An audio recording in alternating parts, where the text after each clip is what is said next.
नमस्कार विद्यार्थी मित्रों।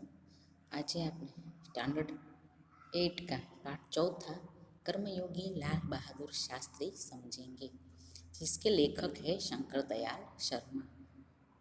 कर्मयोगी यानी कि कर्म ही जिसका योग है, वह लाल बहादुर शास्त्री। लेखक का परिचय देखें तो भारत के 9वें राष्ट्रपति जी श्री शंकर दयाल शर्मा यानी कि इस पाठ के जो लेखक है, उसका जन्म भोपाल मध्य प्रदेश में हुआ था। आपकी आरंभिक शिक्षा मध्य प्रदेश में हुई। आगे की पढ़ाई आपने क्रमशः आगरा, इलाहाबाद तथा लखनऊ विश्वविद्यालय में से की। एमए, एलएलबी की उपाधियाँ प्राप्त की। बाद में कैम्ब्रिज विश्वविद्यालय से पीएचडी की उपाधि अर्जित की और वहीं पर 1 वर्ष तक प्रवक्ता रहे। प्रवक्ता यानी कि पढ़ाने वाले शिक्षक, प्राध्यापक। तत्पश्चात भारत लौटकर आप राजनीति में सक्रिय हुई। विधायक और सांसद के रूप में आरंभ हुई आपकी राजनीतिक यात्रा राज्यपाल, उपराष्ट्रपति और राष्ट्रपति के सर्वोच्च पद पर जाकर समाप्त हुई। हिंदी और अंग्रेजी दोनों भाषाओं में आपने अनेक पुस्तकें लिखी, जिनमें से कुछ इस प्रकार है: देशमणि, हमारे पथ प्रदर्शक, प्रतिष्ठित भारतीय तथा हमारे चिंतन की मूलधारा। कर्मयोगी लाल बहादुर शास्त्री रेखाचित्र में लेखक शास्त्री जी के व्यक्तित्व का विश्लेषण करते हुए यह निष्कर्म प्रस्तुत करते हैं कि अपनी कर्मठता के गुण के कारण लाल बहादुर शास्त्री एक अति सामान्य परिवार से उठकर देश के प्रधानमंत्री पद तक पहुँचे। वे कर्म की ही ईश्वर मानते थे। कर्म के प्रति अटल आस्था एवं संपूर्ण समर्पण उनके जीवन विकास का मूलाधार था।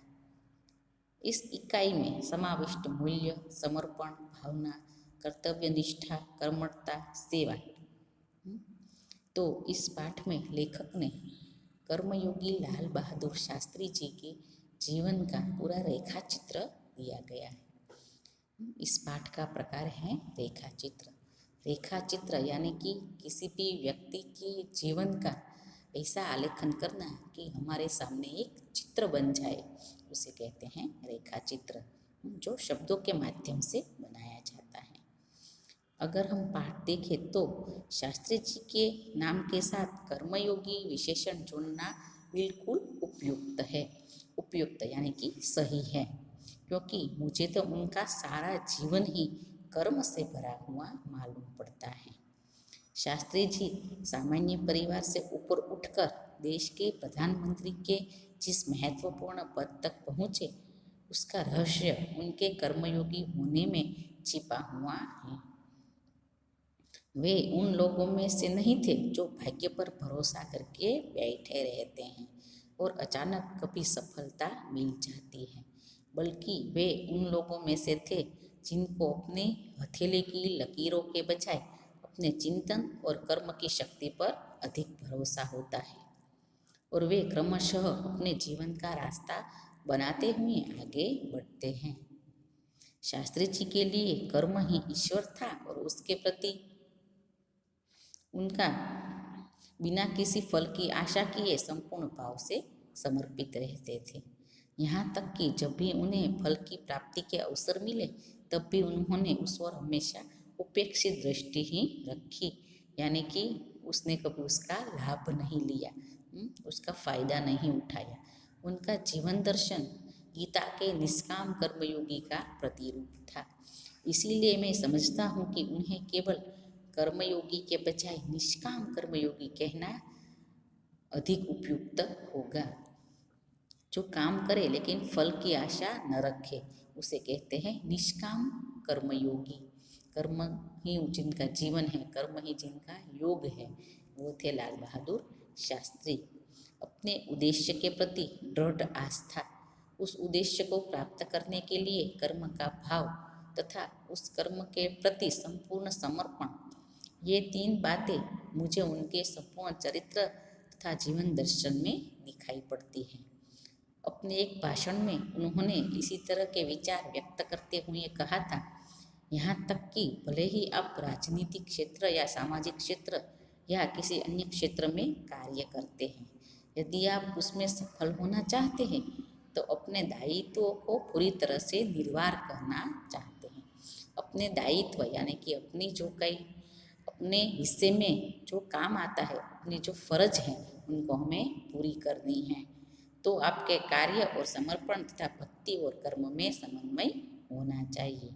आप जो भी कार्य करते हैं उसके प्रति आपका पूर्ण समर्पण भाव होना चाहिए और भक्ति उस काम की ओर, जिस तरह हम भगवान की भक्ति करते हैं उसी तरह उस काम की ओर ऐसी लगन होनी चाहिए कि कर्म में समन्वय, इन चारों मिलकर हमारा कार्य बनता है। कार्य, उसके प्रति समर्पण, उसके प्रति भक्ति जैसा भाव और कर्म में समन्वय होना जरूरी है।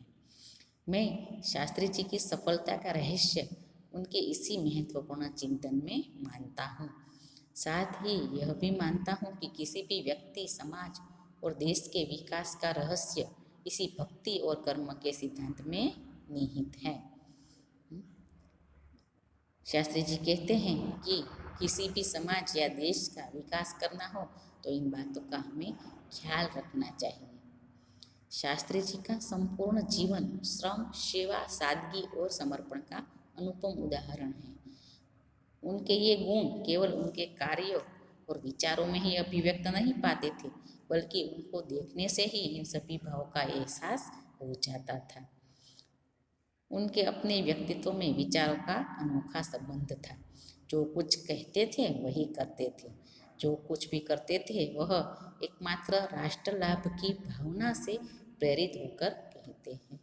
मेरे देश को इससे क्या फायदा होगा, शास्त्री जी यही ध्यान में रखकर कोई भी कार्य करते थे। मुझे लगता है कि यह उनके चरित्र की एक बहुत बड़ी विशेषता थी, जिसके कारण देशवासी उन पर इतना अधिक विश्वास करते थे और उन्हें चाहते भी थे। पंडित नेहरू की समृद्ध राजनीतिक विरासत को संभालना और उसे आगे ले जाने का काम कठिन नहीं था, लेकिन देश ने उस समय यह साफ साफ देखा कि उसे संभालने की ताकत शास्त्री जी में ही है और शास्त्री जी ने अपने निर्मल चरित्र, दृढ़ संकल्प शक्ति द्वारा देश की इस आकांक्षा को पूरा किया। आकांक्षा यानी कि इच्छा को। नेहरू जी के बाद के प्रधानमंत्री थे लाल बहादुर शास्त्री। नेहरू जी जब प्रधानमंत्री पद तक नहीं रहे तब देशवासियों को लगा कि इस पद को केवल लाल बहादुर शास्त्री ही संभाल सकते हैं। शास्त्री जी की एक सबसे बड़ी विशेषता यह थी कि वे एक सामान्य परिवार में पैदा हुए थे। सामान्य परिवार में ही उनकी परवरिश हुई थी और जब वे देश के प्रधानमंत्री जैसे महत्वपूर्ण पद पर पहुंचे तब भी वे सामान्य ही बने रहे। वे नम्रता, सादगी और सरलता उनके व्यक्तित्व में एक विशिष्ट प्रकार का आकर्षण पैदा करते थे। इस दृष्टि से शास्त्री जी का व्यक्तित्व बापू के अधिक करीब था। बापू यानी कि गांधी जी। और कहना न होगा कि बापू से प्रभावित होकर ही सन 1921 में उन्होंने अपनी पढ़ाई छोड़ दी। शास्त्री जी पर भारतीय चिंतकों डॉक्टर भगवान दास तथा बापू का कुछ ऐसा प्रभाव रहा कि वह जीवन भर उन्हों आदर्श पर चलते रहे और औरों को उसके लिए प्रेरित करते रहे। शास्त्री जी के संबंध में मुझे बाइबिल की यह उक्ति बिल्कुल सही जान पड़ती है कि विनम्र ही पृथ्वी के वारिस होंगे। महात्मा गांधी के पद चिन्हों पर चलते हुए लाल बहादुर शास्त्री ने बाइबल की यह उक्ति बिल्कुल सही बैठती है। विनम्र ही पृथ्वी के वारिस होंगे, यानी कितने भी बड़े पद पर आसीन होकर भी उन्होंने अपनी विनम्रता और सादगी नहीं छोड़ी। शास्त्री जी ने हमारे देश के स्वतंत्रता संग्राम में तब प्रवेश किया था जब वे एक स्कूल में विद्यार्थी थे और उनकी उम्र 70 वर्ष की थी। गांधी जी के आह्वान पर वे स्कूल छोड़कर बाहर आ गए थे। इसके बाद काशी विद्यापीठ में उन्होंने अपनी शिक्षा पूरी की। उनका मन हमेशा देश की आज़ादी और सामाजिक कार्यों की ओर लगा रहा। परिणाम यह हुआ कि सन 1926 में वे लोक सेवा मंडल में शामिल हो गए, जिसके वे जीवन भर सदस्य रहे। इसमें शामिल होने के बाद शास्त्री जी ने गांधी जी के विचारों के अनुरूप अछूतोद्धार में अपने आप को लगाया। अछूतोद्धार, अछूत प्लस उद्धार। अछूत यानी कि जिसे हम छू न सके, ऐसे समाज के पिछड़े लोग, उसके उद्धार का काम उन्होंने अपने पर ले लिया। यहाँ से शास्त्री जी के जीवन का एक नया अध्याय प्रारंभ हो गया था। सर 1930 में नमक कानून तोड़ो आंदोलन शुरू हुआ तो शास्त्री जी ने उसमें भाग लिया, जिसके परिणाम स्वरूप उन्हें जेल जाना पड़ा। यहाँ से शास्त्री जी की जेल यात्रा की शुरुआत हुई, जो सन 1942 के भारत छोड़ो आंदोलन तक निरंतर चलती रही। इन 12 वर्षों के दौरान वे 7 बार जेल गए। इसी से यह अंदाजा लगाया जा सकता है कि उनके अंदर देश की आज़ादी के लिए कितनी बड़ी ललक थी। ललक यानी कि एक प्रकार की भावना कि मैं अपने देश को आज़ाद करके ही रहूँगा। दूसरी जेल यात्रा उन्हें सन 1932 में किसान आंदोलन में भाग लेने के लिए करनी पड़ी। सन 1942 की उनकी जेल यात्रा 3 वर्ष की थी, जो सबसे बड़ी लंबी जेल यात्रा रही।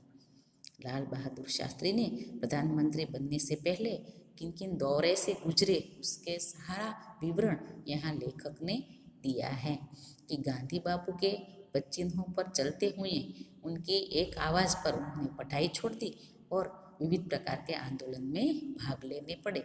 वो 12 वर्षों में कितनी बार जेल गए और उनकी सबसे लंबी जेल यात्रा 3 वर्ष की थी। वो 3 वर्ष तक जेल में रहे थे।